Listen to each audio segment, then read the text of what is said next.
In the United States, we discard about 80 billion pounds of food waste per year. That's about 220 pounds of food waste for every person living in America. The amount of food we waste equates to about 30 to 40% of our entire food supply. Not only is wasted food not feeding the people who go hungry every day, it's also a waste of the water and energy it took to produce that food.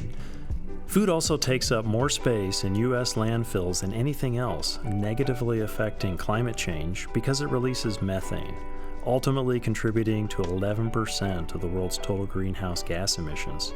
So where does our food waste come from? Most of it, about 43%, comes from our homes. A close second, about 40%, comes from restaurants and grocery stores. What if we could rescue some of the food going to waste in our grocery stores and get it to the people who need it most? I'm Jason Clark, a slow-witted Scandinavian who just happens to oversee the second largest charitable food distributor in Washington state, and I have the crazy, audacious belief that hunger in America can not only be reduced, but completely eradicated. This is my quest to build an army made up of people just like you and me to make this dream a reality. In 2005, my team and I at Second Harvest had a big idea. What if we could rescue some of the slightly dated food from the shelves of our local grocery stores and get it to the people in our community who needed it most before it was sent to the landfill? Well, we knew one thing for sure. We couldn't do it alone. So we stopped by Rosauer's grocery store on 29th Avenue on Spokane South Hill, and we talked with Harry, the store manager.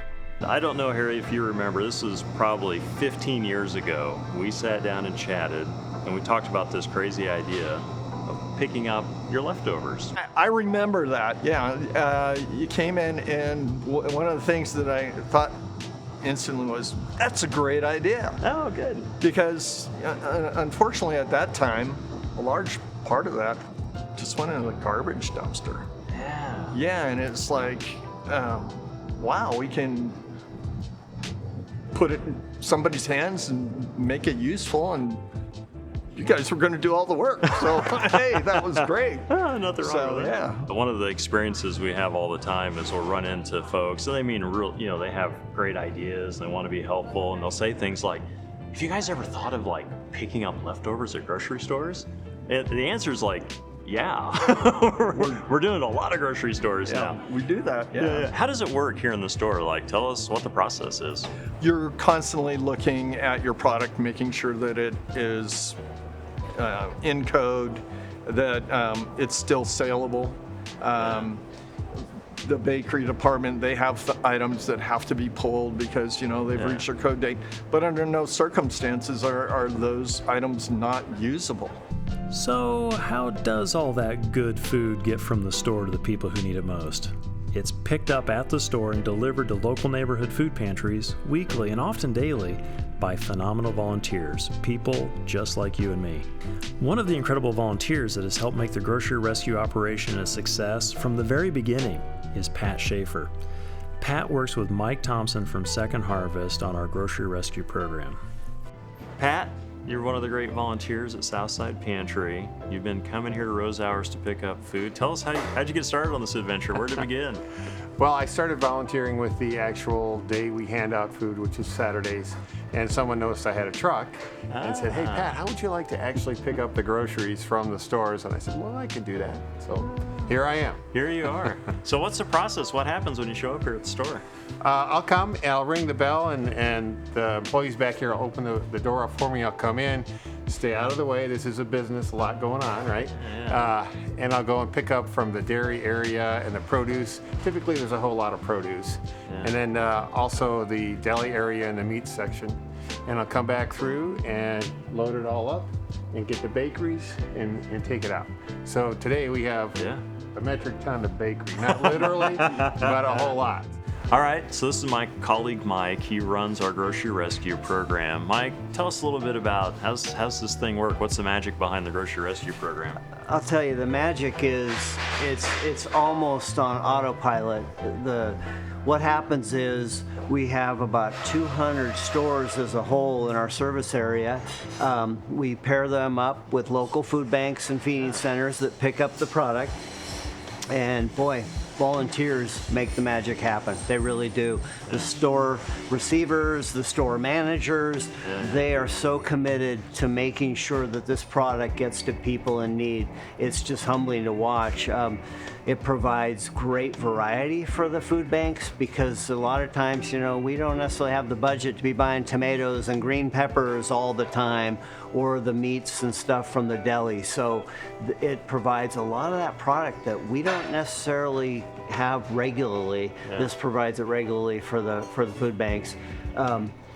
Really, the main relationship is between the food banks and the stores. I kind of help out. I'm the resource, but other than that, the magic happens between these guys right here or this guy right here. So. There's plenty of us. It's not just me. Yeah. It's a team sport for sure. Yeah. We've made plenty of mistakes over the years, and early on when we started Grocery Rescue, we used to send our drivers and our trucks out to pick everything up. We started to run into some problems. What was the big shift from your point of view? What happened? I would say just efficiency of distribution. And as Harry was saying, there's a lot of things that are approaching code date. Still great product, but they're approaching code date. For us to get all that product back in, sort through it, distribute it back out, just took too long. This way, it can be getting to the food bank today and be handed out, be getting to people in need this afternoon, tomorrow. So that efficiency and that speed to market, if you will, is amazing. It just really cuts the barriers to feeding people. All right. So Mike, how did this all begin? When did it start?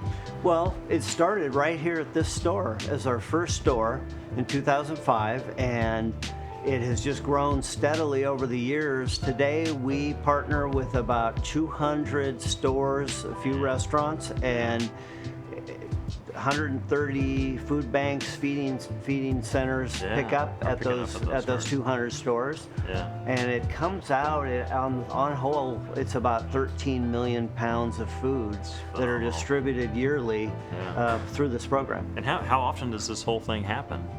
Pretty much daily. Yeah. Okay. Yeah. I mean, every day. And it depends. It's all custom fit to each store, how often you need us to pick up.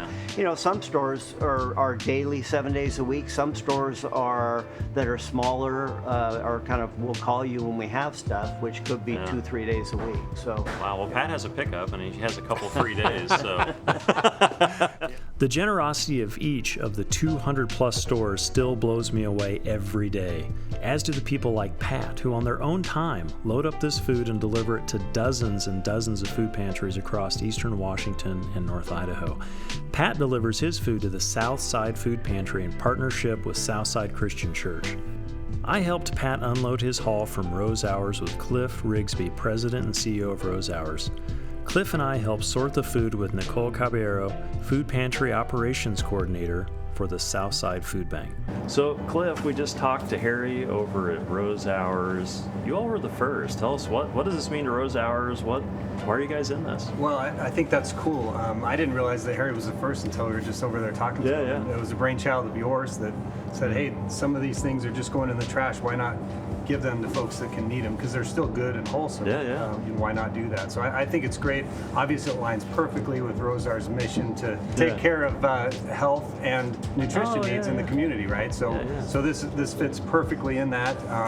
Obviously, we want to give back to the communities that give back to us. Rose Hours has been around since the 30s, if you can believe that. That's crazy. And actually, this program now is in every one of our stores from Bozeman to Hood River and down to Lewiston. So awesome. Hats off to you for making it happen. And now not only Spokane is being served, but all across the Northwest. Oh, that's great. So how does it like for your employees and the team? How does this thing feel? What do you hear back from them? They feel good about it because they feel number one, it helps keep things out of the waste stream, and number two, it actually puts it to good use versus just throwing it away. And Nicole, what do you think we could do better as Rose Hours or as a grocery industry? Because many of our competitors are involved in this. What's the biggest need?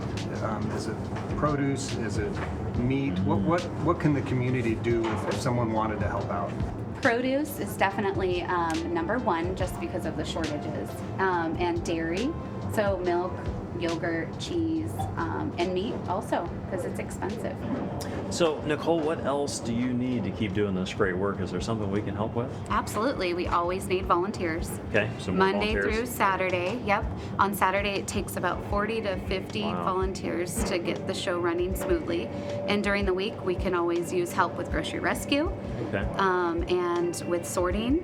Come on and see There's us. always something to do. There's always something to do. I said in the first episode of our Crusade Against Hunger that this Odyssey would be an audacious one because I believe hunger can be eradicated in our community.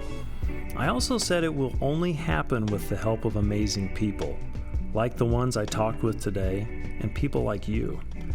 Come join our army and help us solve this complex issue. We are making an impact to eradicate hunger every day across eastern Washington and North Idaho by providing healthy, nutritious food to those who need it. But there's a lot more to do, and with your help, and with the help of many others, we can make it happen. Come see all the ways you can join our audacious crusade at 2-harvest.org. Thanks, and see you next time. Second Harvest, serving people facing hunger.